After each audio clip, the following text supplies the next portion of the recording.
Yeah, we've got to talk about something scary, right, for Halloween. So let's relate it to hockey and discuss which players are scaring us right now in a bad way. Okay, so we're going to go over a few different guys just with their slow starts that are genuinely frightening us. So let's get it started. All right, guy that nothing's going right for Calgary right now, but Nazem Kadri, what's going on here?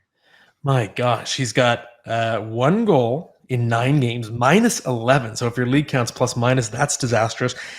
And I'm a little worried with Nazem Kadri. I think he's been quite a great player for a lot of his career. He's been, I think, often underrated in fantasy because he does so many different things well. But when you're 33 years old and you play such a physical style, it can take its toll. And sometimes you see players around that age suddenly fall off a cliff. It's very common. And usually it happens in bigger guys, like a David Backes or a Milan Lucic and so on. But because Kadri plays a big game, even though he's not that big of a guy, it makes sense if he might be in sudden decline. And I do worry. I'm afraid. So again, I'm going to keep with the theme here. I'm scared that he's droppable in shallow leagues.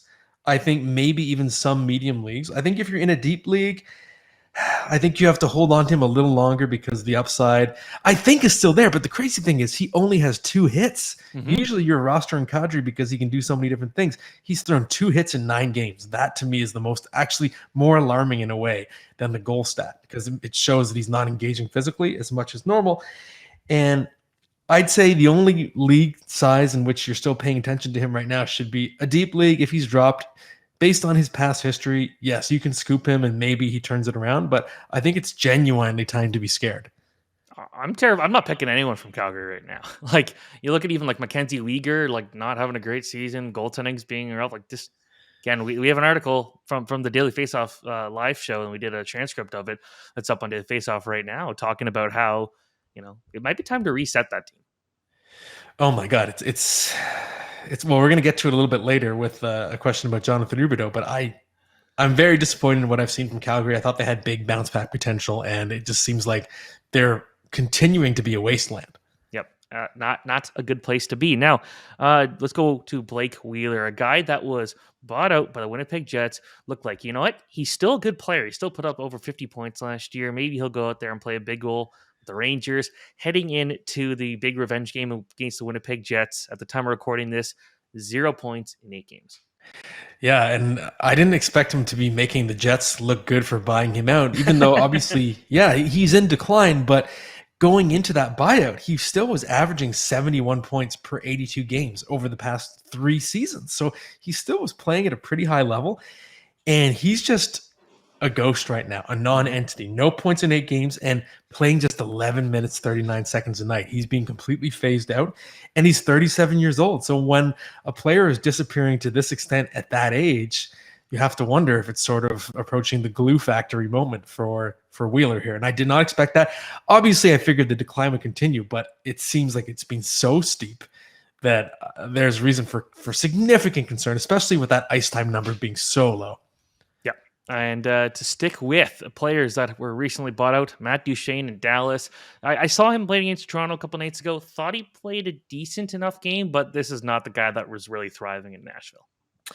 Yeah, with Matt Duchene, so 2 points in his first 6 games. What makes me nervous is that you could make a case, he, along with Jeff Skinner, I think the most wildly inconsistent player of his generation. So I always say Matt Duchene is like this generation's Alex Kovalev. From year to year, you never know which version of Duchene you're getting.